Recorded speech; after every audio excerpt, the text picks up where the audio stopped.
Assalamualaikum warahmatullahi wabarakatuh. Selamat pagi anak-anakku kelas 5 SD NU Nawakartika. Alhamdulillah, kita bertemu lagi dalam pelajaran tematik muatan pelajaran ilmu pengetahuan alam. Hari ini kita akan belajar tema 5, subtema 1. Sebelum kita mulai pembelajaran hari ini, marilah kita membaca basmalah bersama-sama. Bismillahirrahmanirrahim. Apa yang kamu ketahui tentang ekosistem? Ada yang tahu apa itu ekosistem? Ekosistem adalah interaksi antara makhluk hidup dan benda-benda tak hidup pada sebuah lingkungan. Suatu ekosistem tersusun dari individu, populasi, dan komunitas. Individu adalah makhluk hidup tunggal, misalnya seekor kumbang, seekor lebah, seekor kupu-kupu. Hewan tersebut adalah tunggal. Masing-masing individu tadi tinggal di suatu tempat. Nah, tempat suatu makhluk hidup tinggal dan berkembang biak disebut dengan habitat. Selanjutnya yaitu populasi. Populasi adalah kumpulan individu sejenis yang menempati suatu daerah. Contohnya, di sebuah kolam terdapat beberapa ekor ikan. Kumpulan beberapa ekor ikan tersebut bisa disebut dengan populasi. Yang ketiga yaitu komunitas. Komunitas adalah populasi makhluk hidup di suatu daerah.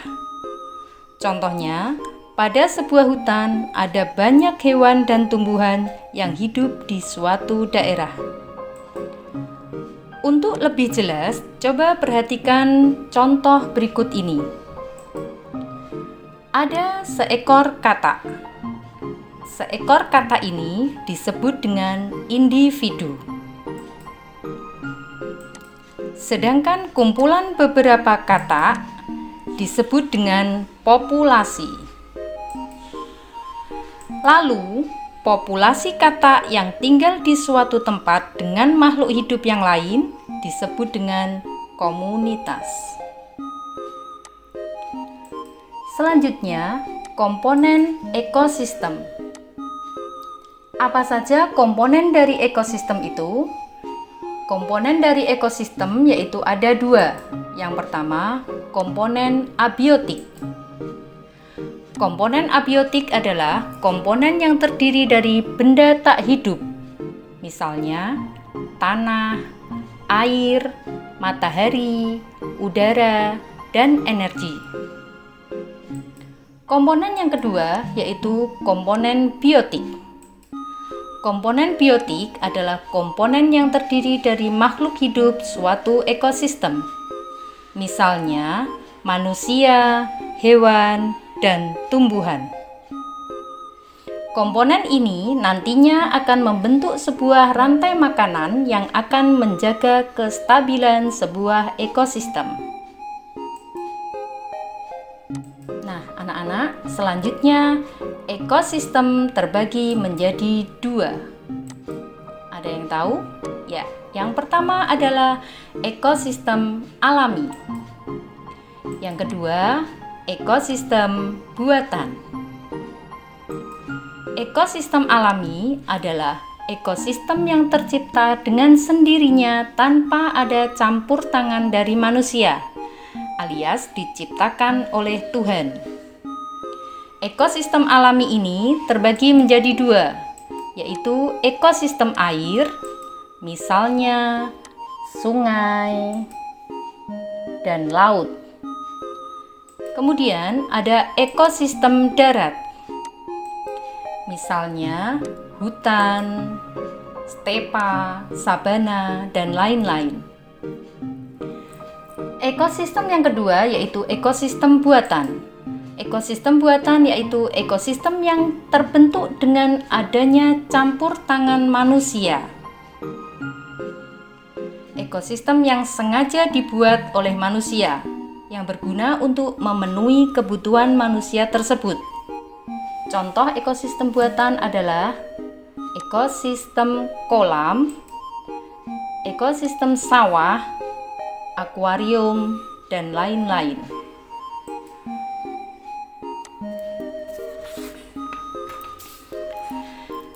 Seperti halnya manusia, hewan juga membutuhkan makanan untuk mendapatkan energi. Akan tetapi, hewan mempunyai jenis makanan tertentu, baik berupa tumbuhan maupun hewan lain. Penggolongan hewan berdasarkan jenis makanannya. Yang pertama yaitu herbivora. Herbivora merupakan kelompok hewan pemakan tumbuhan. Tumbuhan tersebut bisa berasal dari rumput, buah-buahan, maupun biji-bijian. Beberapa hewan yang termasuk kelompok hewan herbivora yaitu sapi, kelinci, kerbau, kuda, dan lain-lain. Yang kedua yaitu karnivora. Karnivora adalah kelompok hewan pemakan daging atau hewan lain. Sebagian besar hewan yang termasuk dalam kelompok ini merupakan binatang buas dan liar. Hewan ini harus berburu untuk mendapatkan makanannya. Contoh hewan yang termasuk dalam kelompok karnivora adalah harimau, singa, anjing, buaya, ular, dan lain-lain. Kelompok yang ketiga yaitu omnivora. Omnivora adalah kelompok hewan pemakan segala, baik tumbuhan maupun daging atau hewan lain. Misalnya ayam, bebek, kucing, dan tikus. Selain dari herbivora, karnivora, dan omnivora, ada satu lagi yaitu insektivora. Insektivora merupakan bagian dari kelompok karnivora. Insektivora adalah kelompok hewan pemakan serangga. Contoh dari hewan insektivora adalah katak, cicak, bunglon, dan lain-lain. Selanjutnya, daur hidup hewan. Salah satu ciri makhluk hidup adalah berkembang biak. Berkembang biak berarti menghasilkan keturunan. Selanjutnya, keturunan tersebut akan tumbuh dan berkembang. Tahapan pertumbuhan dan perkembangan hewan disebut dengan daur hidup hewan. Daur hidup hewan adalah serangkaian perubahan yang berkaitan dengan perkembangan makhluk hidup dari awal hingga dewasa yang menyangkut aktivitas reproduksi untuk menghasilkan keturunan.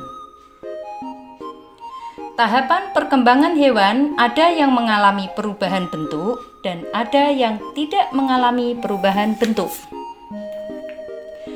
Untuk hewan yang mengalami perubahan bentuk, berarti mereka mengalami proses metamorfosis.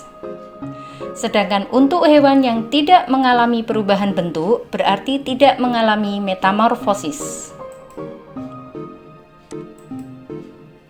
Tahapan perubahan bentuk atau metamorfosis terbagi menjadi dua. Yang pertama yaitu metamorfosis sempurna. Metamorfosis sempurna dicirikan dengan bentuk tubuh yang sangat berbeda antara bentuk telur saat menetas dan bentuk dewasanya.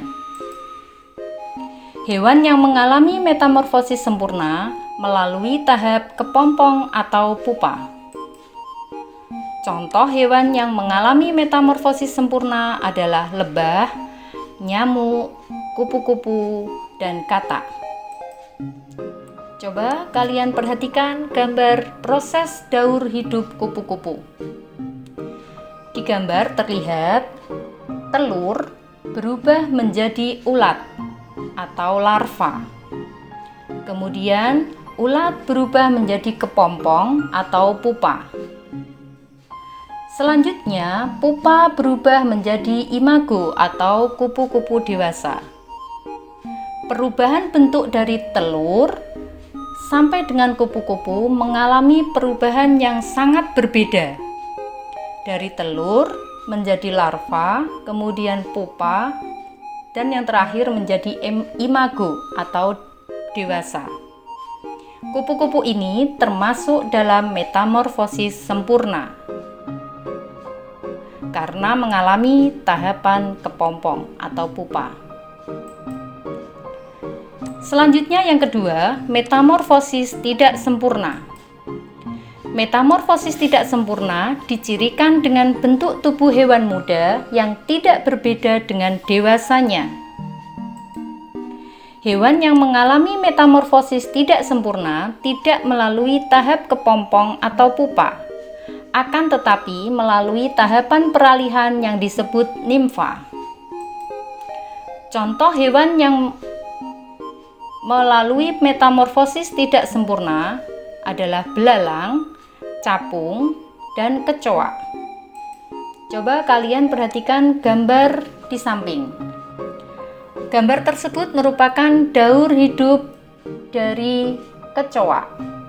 Kecoa tidak mengalami metamorfosis sempurna, mulai dari telur, kemudian menetas menjadi nimfa, kemudian menjadi imago atau kecoa dewasa. Di sini antara nimfa dan imago tidak terjadi perubahan yang signifikan. Bentuknya sama, hanya saja pada saat berbentuk nimfa, kecoa ini belum terdapat sayap. Setelah menjadi imago, akan tumbuh sayap.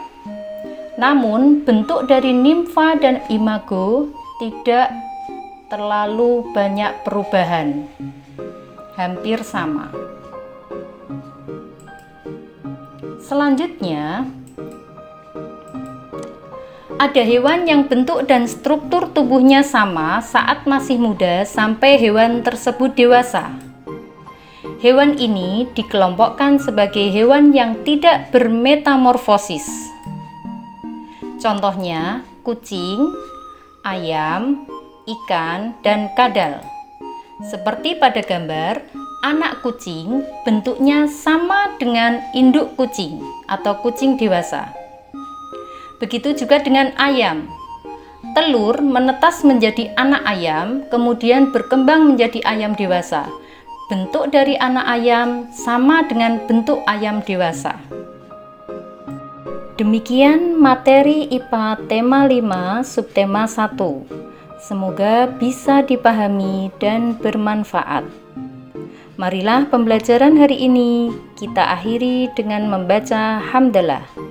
Alhamdulillahirabbil alamin. Tetap semangat walaupun belajar di rumah. Wassalamualaikum warahmatullahi wabarakatuh.